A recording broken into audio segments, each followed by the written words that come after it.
민주당이 28일 다시 하겠습니다. 민주당이 오는 28일 쌍특검법을 강행 처리하겠다고 합니다. 지난 4월 27일 야당이 일방적으로 패스트트랙에 태운 이 법안들은 사법적 정의의 실현과는 아무 상관이 없고 처음부터 총선용으로 기획된 국민주권 교란용 악법입니다. 실제로 지난 5월 당시 민주당 원내대표는 라디오에서 정부와 여당이 총선을 앞두고 특검이 실시되고 있는 과정에 대한 부담이 있을 것이라며 정략적 계산을 숨기지 않았습니다. 우선 50억 클럽 특검법의 목적은 현재 검찰이 행하고 있는 대장동 관련 수사를 검찰의 손에서 빼앗아 특별검사에게 수사권을 넘기려는 것입니다. 다시 말해 대장동 사건 전반을 재수사하여 수사를 지연시키고 사법 방해를 함과 동시에 총선 기간 중 이재명 대표에 대한 대장동 사건 재판을 물타기 하려는 것입니다. 특별검사 또한 정의당 등 비교섭 단체에서 2명을 추천하도록 되어 있으나 사실상 민주당이 뽑는 것과 다름없기 때문에 수사 대상인 민주당 대표가 수사 검사를 뽑는 것이나 마찬가지라는 문제도 제기되고 있습니다. 50억 클럽 특검법은 한마디로 당대표의 각종 혐의를 덮으려는 사법방해이자 선거 기간에 당대표의 사법 리스크가 악재로 부각되는 것을 막으려는 방탄책략인 것입니다. 도이치모터스 특검법도 윤석열 대통령 내외를 모욕하고 이를 득표에 활용하겠다는 목적이 명확합니다. 민주당은 올해 내에 국민의 관심을 각종 사법 리스크에서 돌리고 분출하는 내부의 혁신 요구를 억누르기 위해 대통령과 그 가족을 대상으로 자극적인 정쟁을 시도하고 있는 것입니다. 이 특검법의 문제를 다시 한번 언급하자면 첫째, 도이치모터스 사건은 권력형 비리와 아무 관계가 없는 사건입니다. 해당 사건은 윤 대통령의 취임보다 무려 10년도 더 전에 일어났으며 윤 대통령이 김건희 여사와 결혼하기도 전에 일어난 일입니다. 당연히 권력이 끼어들 여지가 없고 권력형 비리를 수사하는 특검이 성립될 수 없습니다. 둘째, 도이치모터스 사건은 검찰 수사가 미진하기는커녕 그야말로 탈탈 털었다는 말이 나올 정도로 철저하게 수사한 사건입니다. 문재인 정부 당시 김건희 여사에 관한 의혹을 밝히겠다고 법무부 장관이 수사 지휘권까지 발동해 수십 명의 특수부 검사를 총동원하고 금감원의 지원까지 받아서 수사했으며 2년 이상 수많은 강제 수사와 압수수색을 실시했지만 아무것도 나온 게 없습니다. 다시 성역 없는 수사를 위해 특검이 필요하다고 주장하는 건 어떻게든 입맛에 맞는 결과를 만들어내겠다는 억지일 뿐이며 다수 의석으로 없는 제도 만들어내겠다는 입법 폭력입니다. 셋째, 도이치모터스 특검법은 위헌입니다. 조문을 보면 혐의 사실과 수사 대상을 명확히 특정하지 않고 모호하게 광범위한 수사 범위를 설정하고 있는데 이는 법률의 명확성 원칙을 정면으로 위배한 것입니다. 특검을 오직 야당만 추천하게 한 독소조항도 말할 것도 없으며 피사실 공포죄의 예외를 허용하여 매일 수사 상황을 브리핑할 수 있게 했는데 총선 기간 내내 민주당의 전매 특허인 가짜뉴스 선거, 생태탕 선거를 펼치겠다는 것이나 다름없습니다.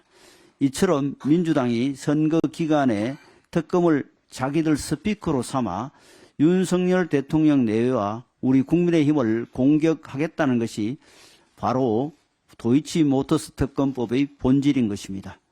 총선을 앞두고 국민들은 우리 정당에게 국민의 기대에 부응하는 혁신을 하라는 명령을 하고 있습니다. 하지만 민주당은 혁신은커녕 당규 개정과 후보 자격 심사 과정에서 친명계에 일방적으로 유리한 결정을 하는 등 오히려 구태라는 지적을 받고 있습니다. 국민의 기대를 저버리면 날이 갈수록 사당화되고 있는 민주당이 이제 기대할 것은 극한 다시 하겠습니다. 국민의 기대를 저버리며 날이 갈수록 사당화되고 있는 민주당이 이제 기대할 것은 정쟁밖에 없으며 민주당이 날만 새면 요구하는 온갖 국정조사와 특검이 바로 그 수단입니다. 민주당은 노무현 전 대통령이 2003년에 대통령 측근비리 의혹 특검법의 거부권을 행사하면서 수사권은 국회 다수당의 횡포로부터도 보호되어야 한다고 강조했던 사실을 잘 알고 있을 것입니다. 따라서 민주당이 대통령에게 특검법 통과 시 거부권을 행사해서는 안 된다고 압박을 가하는 것은 완벽한 자기 당착에 지나지 않습니다. 우리 국민의힘은 정쟁으로 혁신을 뭉개고 가려는 민주당의 정략적 행동에 협조하거나 응할 이유가 전혀 없다는 사실을 말씀드립니다.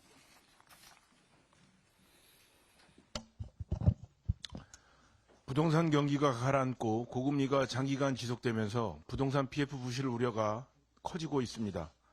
5대 시중은행의 건설업종 대출 잔액은 지난해 말에 비해 14% 늘었는데 연체액은 작년에 2배를 넘었고 연체율 역시 1.7배 증가하였습니다. 지방, 중소형 저축은행의 상황은 더 심각합니다.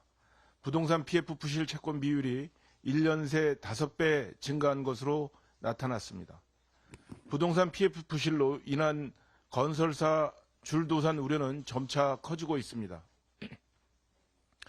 국토교통부 자료에 따르면 이달에만 전국의 8개 건설사가 부도 처리됐습니다. 올 한 해 부도난 건설사는 21개에 달합니다. 가뜩이나 지역경제가 어려운 상황에서 지방 건설사의 위기는 지방저축은행의 직격탄이 될 수밖에 없습니다. 특히 PF 대출 부실이 터질 경우에 해당 사업장에 대출한 상호금융 영업점이 더 어려워질 수 있습니다. 금융당국이 상호금융권을 중심으로 관리 강화에 나서고는 있지만 부동산발 부실 충격이 우리 경제 전반으로 확산되지 않도록 선제적 조치를 해주기 바랍니다. 부실 기업은 정리해야 되겠지만 일시적인 자금 경색으로 어려움을 겪는 기업에 대해서는 숨통을 틔워줘야 할 것입니다. 금융당국의 적극적이고 과감한 대책 마련을 당부합니다.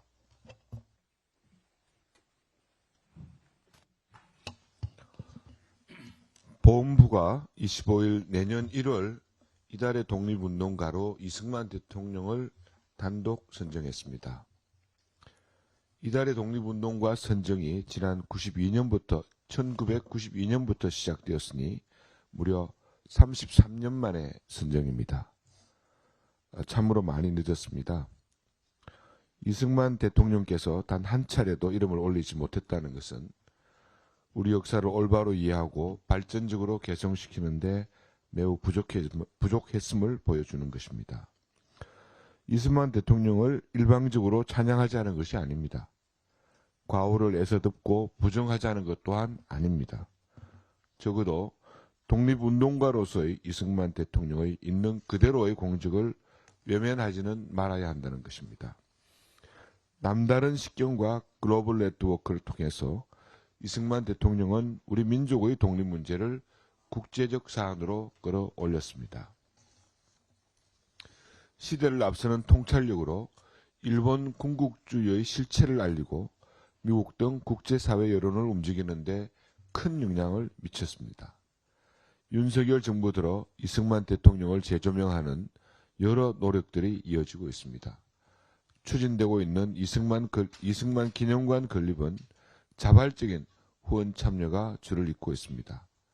우리 사회에 잠재되었던 이승만 바로 세우기 염원이 그만큼 컸던 것입니다. 그런 의미에서 이번 보훈부의 이달의 독립운동가 이승만 대통령 선정은 매우 늦었지만 뜻깊은 결정이고 역사 정상화의 의미 있는 진전이라고 생각합니다. 편향된 시선, 비틀어진 역사관을 걷어내고 이승만 대통령에 대한 올바른 평가, 발전적 개성이 이루어질 수 있도록 노력해 나가겠습니다. 야권 인사들이 전당대회 돈봉투 의혹으로 구속된 송영길 전 민주당 대표 감싸기에 나서고 있습니다. 이들은 송영길 검찰 탄압 저지 비상대책위원회를 조직하여 기자회견을 열고 송 전 대표의 구속에 대해 검찰 하나의 준동의 시작이며 앞으로 있을 야당과 시민단체에 대한 탄압의 서곡이라고 주장하였습니다. 기자회견에는 최근 재판에서 검찰이 공개한 송 전 대표 측의 돈봉투 수수 의혹 명단에 포함된 당사자 의원도 참석해 지지 발언을 했다고 합니다. 녹취록에서 시작된 전당대회 돈봉투 사건은 올해 4월 민주당 최고위에서 이재명 대표가 공식적으로 수사기관의 정치적 고려가 배제된 신속하고 공정한 수사를 요청한 사안입니다. 이에 검찰이 수사를 진행하였고 결국 돈봉투 사건과 관련된 인물들이 구속되거나 유죄를 선고받았습니다. 법원은 송 전 대표 역시 사안이 중하고 증거인멸의 염려도 있다며 구속영장을 발부했습니다. 그럼에도 민주주의를 후퇴시킨 사건에 쓴소리를 해야 할 야권 인사들이 오히려 범죄 혐의자를 감싸고 있는 것은 납득하기가 어렵습니다. 진정으로 대한민국 민주주의 가치 수호에 앞장서는 인사라면 범죄 혐의자에 대한 구명에 나설 것이 아니라 돈봉투로 정당 민주주의를 심대하게 훼손한 행위를 강력하게 규탄하는 것이 우선일 것입니다. 법사위 간사님 먼저 하시죠. 예. 법사위 간사인 정점식 의원입니다. 추미애 전 법무부 장관이 어제 이재명 민주당 대표의 사법 리스크는 허구 날조라며 적어도 이 대표를 사법 리스크 운운하며 흔들지 말라고 주장했습니다. 그러면서 이재명의 사법 리스크는 대산명동 서일필이라고 덧붙였습니다. 친명 이미지 부각시켜 공천에 유리한 발판을 마련하기 위한 절박한 심정은 알겠으나 버젓이 존재하는 사법 리스크를 허구날조라며 애써 외면하는 것은 국민 일반의 상식을 벗어나도 한참은 벗어난 주장이라고 할 수 있습니다. 게다가 추 전 장관이 언급한 바와 같이 이재명 민주당 대표의 사법 리스크가 과연 지 한 마리에 불과한 수준이겠습니까? 이 대표의 재판은 현재 법원 휴정기라 잠시 멈춰져 있지만 내년 1월 8일 위정교사 사건의 첫 정식 재판을 시작으로 대장동, 위례신도시, 백현동 개발 비리 및 성남FC 불법 후원금 사건, 공직선거법 위반 사건 등 본격적인 재판이 줄줄이 잡혀 있습니다. 이미 이재명 대표의 혐의는 언론을 통해 그 사실관계가 수차례 보도되었지만 재판이 진행되면 진행될수록 사건의 실체와 전모가 드러나 그 범죄 혐의가 눈덩이가 될 것이라는 것을 모르는 사람이 누가 있겠습니까? 민주당 내에서조차 이 대표에게 과연 167석의 거대 야당을 맡긴 채 제대로 된 총선을 치를 수 있을지 걱정하는 목소리가 연일 쏟아져 나오고 있습니다. 상황이 이러하니 민주당이 민생과 나라 경제는 뒷전이고 당대표의 사법 리스크 물타기에만 몰두하는 거 아니겠습니까? 그러나 민주당의 얄팍한 여론선동과 술수는 반드시 국민적 저항에 직면하게 될 것이며 준엄한 법적 처벌과 국민적 심판이 기다리고 있다는 점을 명심하기 바랍니다. 이상입니다. 하실 분. 기재위 간사님 하시죠. 예, 기재위 간사 유성걸 의원입니다. 고금리와 경기 둔화로 서민 경제가 지금 매우 어렵습니다. 어제 그제 24일 날 여신금융협회 공시에 따르면 카드 대금의 일정액 예컨대 10%를 갚은 뒤에 나머지를 이월하는 신용카드 리볼빙 잔액이 7조를 넘어섰습니다. 2021년 11월에 리볼빙 관련 공시를 시작한 이후로 최대 금액에 이르고 있습니다. 카드 빚이 밀려서 다시 대출받는 말하여 카드론 대환 대출 역시 금년 들어서 50% 이상 이렇게 급격하게 늘어나서 1조 6천억 수준에 이르고 있어서 연중 최고치입니다. 또한 연평균 16.7%의 금리로 리볼빙하거나 카드론의 대환 대출로 주로 연체 회피용으로 활용되는 이런 상황인 만큼 빛에 시달리는 서민경제 현 주소를 드러내는 두 가지 대표적인 지표라고 할 수 있겠습니다. 그 밖에도 개인회생 신청 건수가 9만여 건으로 전년 동기 대비해서 40%나 이렇게 증가를 했습니다. 연말엔 역대 최대 기록을 갱신할 것으로 이렇게 전망이 되는 상황입니다. 또 재산보다 빚이 많아서 상속을 포기하는 그런 신청 사례 건수가 2만 2천여 건으로 역시 최고 기록을 갱신할 것으로 이런 상황입니다. 또한 3개 이상 금융기관에서 돈을 끌어다 쓴 다중채무자의 규모와 비중도 각각 450만 명 그리고 22.6%에 이르고 있는 그런 상황입니다. 서민 고통을 해소해주고 민생경제를 살리는 것이 정부와 국회의 기본적인 책무일 것입니다. 예컨대 서비스산업 발전과 소비 진작을 위한 서비스산업발전 기본법과 또 전세 사기 등 서민 대상 범죄 근절, 금리 인하 요구권 강화 등 수많은 민생 법안들이 현재 국회에 쌓여 있습니다. 더 이상 미루는 것은 국회의 직무유기라고 생각이 될 정도입니다. 한시빨리 이러한 민생 법안을 처리해서 무너져 내리는 민생경제 어려운 서민 생활에 그리고 경제에 활력을 불어 넣어야 할 것입니다. 민주당은 더 이상 목리를 부리지 말고 민생과 서민생활 안정을 위해서 적극적으로 협조해 주시기를 부탁합니다. 이상입니다. 바로 예, 태영호 관사님 마시고 박성규 관사님 마시고. 북한이 영변 핵단지 내 실험용 경수로를 완공하고 시운전에 들어간 정황이 국제원자력 기구로부터 공개되었습니다. 외국 전문가들은 북한이 기존 5메가와트 원자로보다 4배 더 많은 플루토늄을 더 생산할 수 있는 새 경수로를 완전히 가동할 경우 연간 약 15 내지 20kg의 플루토늄을 생산할 수 있고 플루토늄과 무기급 우라늄을 결합하면 내년부터 연간 약 10개의 핵무기를 만들 수 있다고 분석했습니다. 북한이 영변의 실험용 경수로 건설을 시작한 것은 2010년쯤부터입니다. 이번 경수로 시운전은 북한이 지금까지 경수로 건설에 손을 놓지 않았고 문재인 정부 때에도 핵 개발을 멈추지 않았다는 또 다른 증거입니다. 그런데도 문재인 전 대통령은 지난 9일 북한과의 합의 파기와 대화 중단이 북핵 발전을 촉진했다며 북핵 고도화의 책임이 마치도 미국과 윤석열 정부에 있는 듯 주장했습니다. 문재인 전 대통령은 임기 내내 김정은에게 비핵화 우지가 분명 있다고 본다며 거짓말을 하고 다녔습니다. 윤석열 정부가 한반도 안보 위기를 고도화시키고 있다고 주장하는 민주당도 다를 바 없습니다.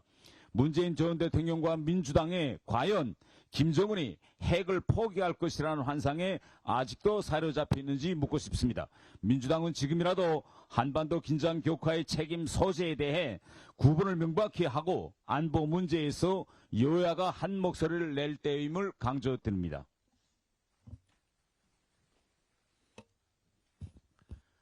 하와이 간사 박성중 의원입니다. 법원도 불법으로 판결한 언론사의 불공정 퇴출 극형을 내린 재평이 네이버, 카카오, 재평이 관련자 모두 엄단해야 합니다. 알고리즘 조작 행위가 발각되자 3차 알고리즘 검토위는 독단적으로 구성하면서 재평이 3.0은 미루고 포럼을 구성한다. 이것은 총선까지 시간 끌기용에 불과하다. 이런 말씀입니다.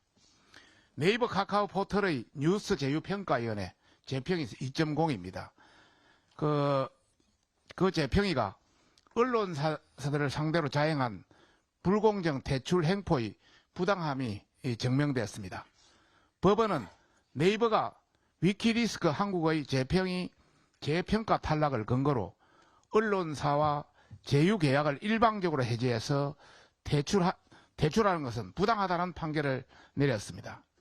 이는 연합뉴스, 스포츠서울 등 9개 언론사가 네이버, 카카오를 상대로 낸 포털 계약 해지 효력정지 가처분 신청을 법원이 인용한 데 이어 나온 결정으로 재평이의 부당함에 직격탄을 날린 첫 판결입니다. 참고로 재평이 탈락 후에 가처분 인용을 받은 언론사가 21년부터 23년 최근 3년 기간에 9개가 이렇게 나와 있습니다. 일간스포츠, 녹색경제신문, 파이낸스투데이, 연합뉴스, 스포츠서울, 뉴스메이커, 톱메일리, 위키리스크 한국, 퍼블릭뉴스 이렇게 9개가 나와 있습니다. 법원이 판결문에 지적한 재평이의 부당함은 첫째, 재평이가 언론사와 체결한 제휴계약은 약관규제법상 불공정 약관에 해당해 위법이며, 둘째, 재평이는 언론사의 소명기회조차 박탈했고, 셋째, 재평이의 심사와 평가위원 선임 기준이 불투명하고 중립성이 없다는 것입니다. 이처럼 재평이의 일방적 언론사 대출은 명백히 위법입니다.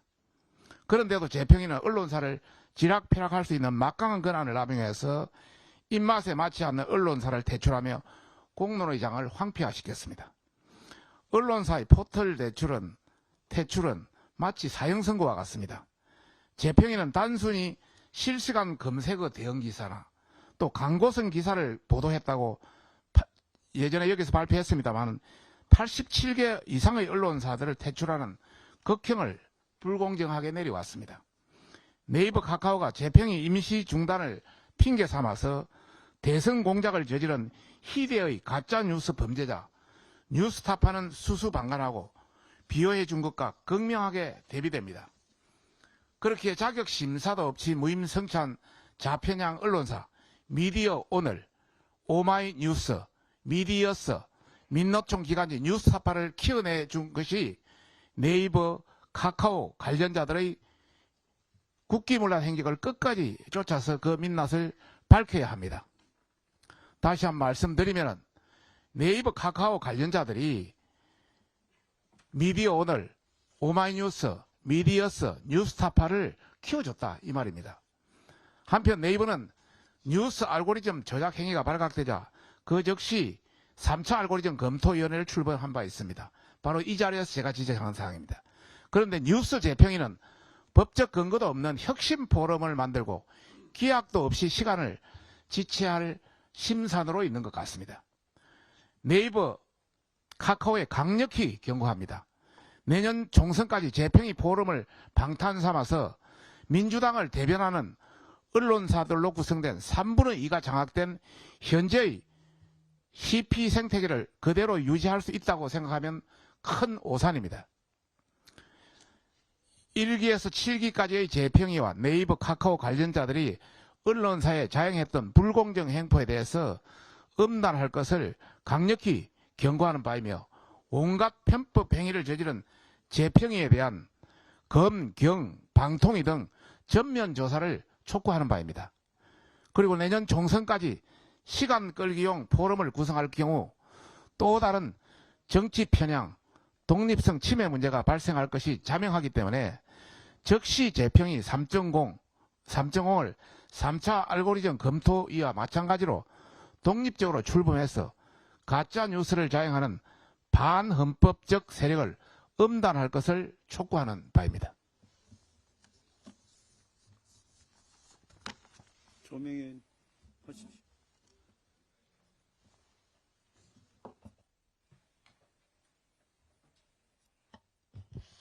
원내부대표 조명희 의원입니다.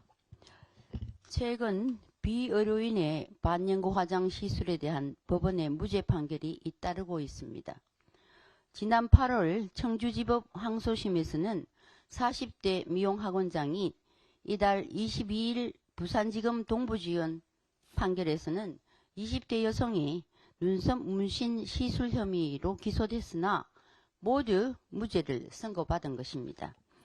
특히 이번 부산 판결에서 담당 판사는 기술 발달 및 규제 강화로 시술 염료의 위험성이 감소됐고 1992년 대법원 유죄 판결 이래 사회적 상황과 인식이 크게 달라져 눈썹 문신은 의료행위에 해당하지 않는다고 판시했습니다. 나아가 비의료인의 관련 시술을 불법으로 간주할수록 국민 기본권과 건강권을 침해하는 결과를 낳게 된다고 지적했습니다. 올해 재판에 앞서 지난해 국가인권위원회의 의견 제시와 헌법재판소 소수 의견에서도 현실과 제도 간의 괴리를 해소하는 차원에서 국회의 입법 역할론이 대두된 바 있습니다. 그런데도 본 의원을 비롯한 11명의 여야 의원이 대표 발의한 반영구 화장 및 타투 합법화 법안들은 진전되지 못한 채 사당될 위기에 처해 있습니다. 제21대 국회 임시에 마저 마무리되는 시점에서 여전히 보건복지위원회에 계류되어 소위조차 통과하지 못하는 실정입니다. 이제라도 입법조차를 진행시키기 위해서는 당국의 협조와 여야 간 합의가 무엇보다 절실합니다. 특히 주무부처인 보건복지부의 반대로 소위 상정이 2차례나 불발된 만큼 궤도 수정 및 재반 준비에 만전을 기해야 할 것입니다. 1600만 명이 경험하고 200만 명이 종사하는 반영구 화장 타투에 합법화는 범사회적인 수건입니다. 전 세계에서 관련 시술을 의료행위로 규제하는 국가는 우리나라가 유일합니다. 미국, 영국, 프랑스와 같이 자격 규정과 교육 제도를 확립한다면 시술의 전문성과 안정성을 높이는 것은 물론 청년 일자리 창출과 K-뷰티 활성화에도 도움이 될 것입니다. 정부와 국회가 현장의 민의를 반영한 정책 대안을 마련하길 촉구하는 바입니다. 이상입니다.